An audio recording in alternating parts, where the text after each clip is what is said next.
ఈ తుప్పుగాడు సంగతి ఇలా ఉంటే ఇంకో పప్పుగాడు వాడు ఉన్నాడు ఈ రాష్ట్రంలో పర్యటనలు చేస్తా. ఆ పప్పుగాడు ఏమంటాడు, మా నాన్న ముసలాయన అంటున్నాడు, మా నాయన తిరుపతి మెట్లు నీకన్నా స్పీడ్కి ఎక్కగలడు. ఇప్పుడు తిరుపతి మెట్లు ముసలోడు బాగా స్పీడ్కి ఎక్కుతాడు, కుర్రాడు అయిపోతాడా? వయసు రీత్యా ఆయనకి ఎన్ని ఏళ్ళు, 75 సంవత్సరాలు. ముసలాయన కాక ఏమంటారు చంద్రబాబుని? తిరుపతి మెట్లు ఎక్కినాడల్లా బాగా స్పీడ్గా కుర్రాళ్ళ, తిరుపతి మెట్లు ఎక్కలేని వాళ్ళే ముసలోళ్ళ. ఈడు బ్రెయిన్లెస్ కిడ్ అనమాట. ఈడు లోకేష్ అనేవాడు బ్రెయిన్లెస్ కిడ్. చంద్రబాబు నాయుడికి తెలుగుదేశం పార్టీకి పట్టినటువంటి నిష్ఠ దరిద్రం ఎవడన్నా ఉన్నాడంటే శనిగ్రహం కన్నా పవర్ఫుల్ గ్రహం లోకేష్ అనేవాడు. ఈ లోకేష్ అనేవాడు వచ్చినాక తెలంగాణలో పూర్తిగా పార్టీ తీసేశారు. మున్సిపల్ ఎన్నికలకి తెలంగాణలో మనకి 2014 ఎన్నికలు జరిగినాక మున్సిపల్ ఎన్నికలు వచ్చినాయి, కార్పొరేషన్ ఎన్నికలు. అక్కడ హైదరాబాద్ నడిబొడ్డులో ఏం చెప్పాడు, ప్రచారం చేయమంటే అక్కడ లోకల్ ఎమ్మెల్యేలు ఎవరు 2-3 ఉన్నారు. అక్కడ ప్లేస్ సరిపోవట్లేదని కింద దిగారు. కింద దిగి మైక్ మా నాయుడికి అప్పచెప్పారు. అప్పచెప్తే ఏం చెప్పాడు గుర్తుందా మీకు? తెలుగుదేశానికి ఓటేస్తే మన ఊరి మనమే వేసుకున్నట్టు సైకిల్ గుర్తుకు ఓటేస్తే అని చెప్పాడు. వీళ్ళు ఎమ్మెల్యేలు గబగబా అమ్మనా కొడుకు ఏదో చెప్పేస్తానంటే పాక్కుంటూ ఎక్కేశారు బస్సు. ఎక్కేసి బాబు అన్నారు. వాళ్ళని ఇదిలించుకుని మరీ చెప్పేస్తున్నాడు. అవినీతి పార్టీ, కులానికి అభిమానించేటువంటి పార్టీ, మతతత్వ పార్టీ ఏదైనా ఉందంటే అది తెలుగుదేశం పార్టీ. అవునా కాదు తమ్ముడు అన్నాడు. వాళ్ళు గోకుతున్నా చొక్కా పట్టుకు లాగుతున్నా కూడా నేను ఇంట్లో వీడి దెబ్బగా మొత్తం పార్టీ తుడిచిపెట్టుకుని పీకేసుకుని వచ్చారు. బాబు వెనకాల కొడుకు కూడా శనిగ్రహంలాగా వచ్చాడు. చేసిన పాపాలు ఉంటాయి కదా, ఎన్టీ రామారావుకి చేసిన ద్రోహం, ఈ రాష్ట్ర ప్రజలు నమ్మించి మోసం చేసినటువంటి ద్రోహాలు, ఈ చంద్రబాబు నాయుడు చేసినటువంటి అన్యాయాలు, అక్రమాలు, వెన్నుపోట్లు, ద్రోహాలకే దేవుడిచ్చినటువంటి గిఫ్ట్ నారా లోకేష్ బాబు అన్నమాట చంద్రబాబు నాయుడికి. మరి వాడిని ముసలోడు కనుక ఏమంటారు? ఇప్పుడు వాళ్ళ నాన్నని వీడిని ఇద్దరిని వదిలితే చంద్రబాబు నాయుడే మెట్లు కొంచెం ఎక్కువ ఎక్కగలుగుతాడు, లోకేష్ కన్నా 2 గంటల డిఫరెన్స్ వస్తుంది. ఇప్పుడు ఆడు కుర్రాడైపోయి లోకేష్ ముసలోడు అయిపోతాడా? ఈడి బాబు ఆడి బాబు ఈడా కాదు. ఈ బ్రెయిన్లెస్ కిడ్ ఆ తెలుగు అక్కడ వెళ్ళి శంకర్రావు అని పెట్టాడు. దాని పేరు నాకంటి చదివే ప్రోగ్రాం చేశాడు. దాన్ని శంకర్రావు అని రామారావు పెట్టుకున్న పేర్లన్నీ వీళ్ళు వాడేస్తున్నారు. శంకర్రావు సభలు అన్నాడు. అక్కడికి వెళ్ళి సంకనాగిచ్చే సభలని మొదలెట్టాడు. ఆ పక్క నుంచి ఉత్తరాంధ్ర నుంచి సంకనాగించుకుంటూ వచ్చేస్తున్నాడు. విజయనగరం శ్రీకాకుళం జిల్లా సంకనాగిచ్చేసాడు, విజయనగరం జిల్లా సంకనాగిచ్చేసాడు. ఇప్పుడు వైజాగ్ జిల్లాలో అది కూడా సంకనాగిచ్చేసి ఇప్పుడు ఈస్ట్లోకి వస్తాడు. మొత్తం వీడు 13 జిల్లాలు సంకనాగిచ్చేసి ఆ సభ కంప్లీట్ చేసి ఎన్నికలు చేసి చంద్రబాబు నాయుడు సంకనాగిచ్చి తెలుగుదేశం పార్టీని సంకనాగిచ్చి వీడు శంకరావం సభలతో ఈ మొత్తం గుండు సున్నా చేస్తాయికి లోకేష్ బాబు సంకనాగిచ్చే సభలు తిరుగుతున్నాడు.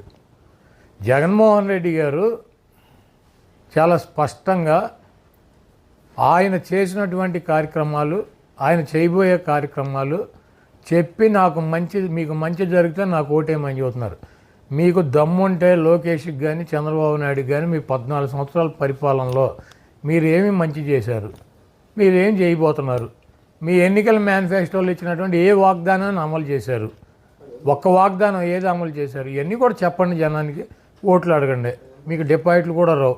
ఆ సంగతి తెలిసే ఒక సంఖలో పవన్ కళ్యాణ్ని, ఒక సంఖలో ఉత్తపుత్రుడిని, ఒక సంఖలో దత్తపుత్రుడిని, ముందేమో బీజేపీ వదినమ్మని, వెనకాలేమో కాంగ్రెస్ చెల్లెమ్మని, ఇంతమందిని పెట్టుకుని మళ్ళీ ఇంటికాడ పడుకుంటున్నాడు. అప్పుడప్పుడు వెళ్ళి మళ్ళీ వీళ్ళందరూ ఉన్నా కూడా భయం. కాబట్టి ఇటువంటి చంద్రబాబు లాంటి 420 గాళ్ళని, క్రెడిబిలిటీ లీడర్లని ఈ రాష్ట్ర ప్రజలు యాక్సెప్ట్ చేయరు. జగన్మోహన్ రెడ్డి గారికి ఈ రాష్ట్రంలో 151 సీట్లకి అదనంగానే సీట్లు వస్తాయి, కానీ ఒక సీటు కూడా తక్కువ రాదు. చంద్రబాబు నాయుడు విన్యాసాలు, వీళ్ళ విన్యాసాలన్నీ ఇంకొక 2 నెలల్లో ఎన్నికలు పూర్తవుతున్నాయి.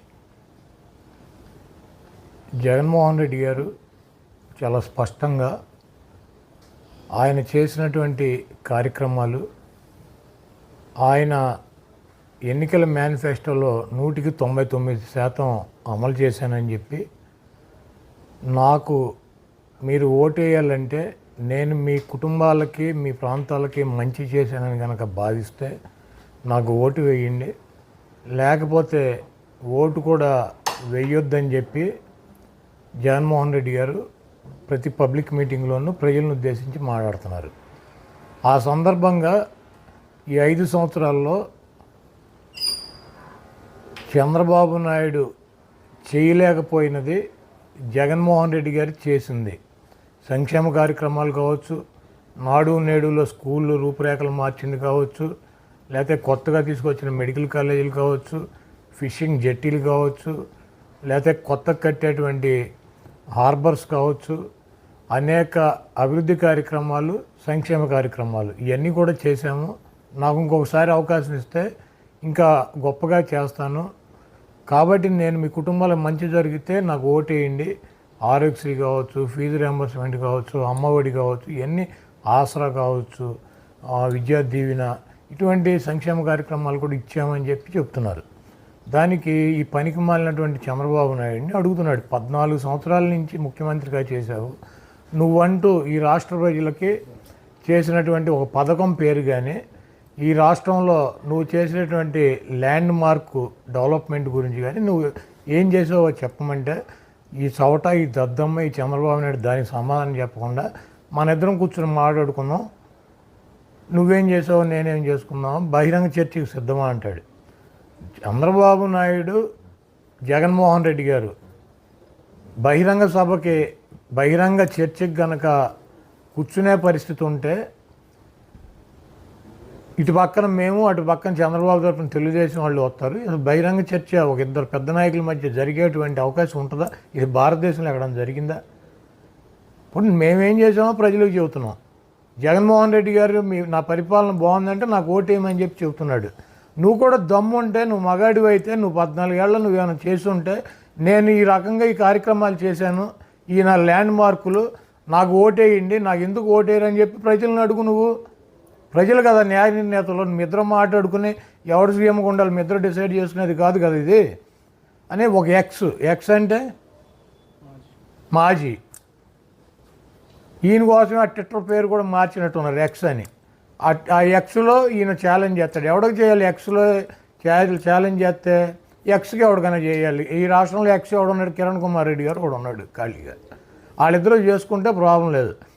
జగన్మోహన్ రెడ్డి గారు ఈ రాష్ట్ర ప్రజలకి ఎన్నుకుంటే ఆయన ముఖ్యమంత్రి అయ్యాడు. 5 సంవత్సరాలు ముఖ్యమంత్రిగా ఆయన పనిచేశాడు. ఆయన ఏం పని చేశాడు ఏంటి ప్రజలకు తెలుపుతారు. వాళ్ళు సాటిస్ఫై అయ్యి జగన్మోహన్ రెడ్డి గారు మాకు మంచి చేశాడంటే మళ్ళీ జగన్మోహన్ రెడ్డి గారిని గెలిపిస్తారు. మధ్యలో ఈడేవాడు పొగోడి ఈడితో చర్చ ఏంటి? ఈడితో కూర్చుని అసెంబ్లీలో చర్చకి మాట్లాడవచ్చు కదా, అసెంబ్లీలో జరుగుతాయి చర్చలు, మాట్లాడవచ్చు కదా. అక్కడి నుంచి ఎందుకు పారిపోయాడు ఈ సౌట? ఇప్పుడు బహిరంగంగా బయట కూర్చోవాలంటే అసెంబ్లీలో ఏడవలేక అక్కడ ఏడిసి బయటికి పారిపోయి వచ్చి ఇవన్నీ పనికి మాలిన కబుర్లు. ఇప్పుడు నేను నా స్థాయికి, నేను చంద్రబాబు, నేను చర్చకి రెడీగా ఉన్నా, నువ్వు వస్తావంటే వస్తాడా? జగన్మోహన్ రెడ్డి గారి స్థాయి ఏంటి, చంద్రబాబు నాయుడు స్థాయి ఏంటి? 3 పార్టీలు కలిసి పోటీ చేసినా కూడా జగన్మోహన్ రెడ్డి గారి మీద గెలవగలనా లేదా అని చెప్పి మిణుకుమంటే చేస్తున్నాడు. చంద్రబాబు నాయుడు గారి పార్టీ సైజు ఎంత, జగన్మోహన్ రెడ్డి గారి పార్టీ సైజు ఎంత? 170 సీట్లలో పోటీ చేసి 151 సీట్లో గెలిచినాడు. 25 పార్లమెంట్లకు పోటీ చేసి 22 పార్లమెంట్లు గెలిచాడు. రాజ్యసభలో 11 రాజ్యసభ సభ్యులు ఉన్నారు. అసెంబ్లీలో ఉన్నటువంటి 58 ఎమ్మెల్సీలు ఉంటే మండలంలో దాంట్లో 43 44 ఆయనకు ఉన్నారు. చంద్రబాబు నాయుడుకి ఎవడున్నాడు? రాజ్యసభలో ఒక మెంబర్ ఉన్నాడా? పార్లమెంట్లో 3 మెంబర్లు ఉంటే 2 వదిలేసి వచ్చి ఒకడు ఉన్నాడు పార్లమెంట్లో. అసెంబ్లీలో 23 మంది ఉంటే 18 మందికి వచ్చాడు. మండలంలో 4 లేరు తిప్పి కొడితే. ఇతని స్థాయి ఏంటి, జగన్మోహన్ రెడ్డి గారి స్థాయి ఏంటి? ఇటువంటి వేస్ట్ ఫెయిలర్స్తో జగన్మోహన్ రెడ్డి గారు చర్చి కూర్చుంటాడా? మాకు ఓటేసింది, మమ్మల్ని గెలిపించింది ప్రజలు. మేమేం చేసాం ప్రజలకు చెబుతాం. నువ్వేమీ చేయలేదో 14 ఏళ్ళు నీకు అవకాశం ఇస్తే ప్రజలకు చెబుతాం. నీకు కూడా దమ్ముంటే, ధైర్యం ఉంటే నీ పార్ట్నర్స్ని, నీ గ్యాంగ్ని, తొట్టి గ్యాంగ్ని అంతా వేసుకెళ్ళి ప్రజలకు చెప్పు. నిన్ను గెలిపిస్తే అధికారంలోకి వస్తావు, లేకపోతే మేము వస్తాం.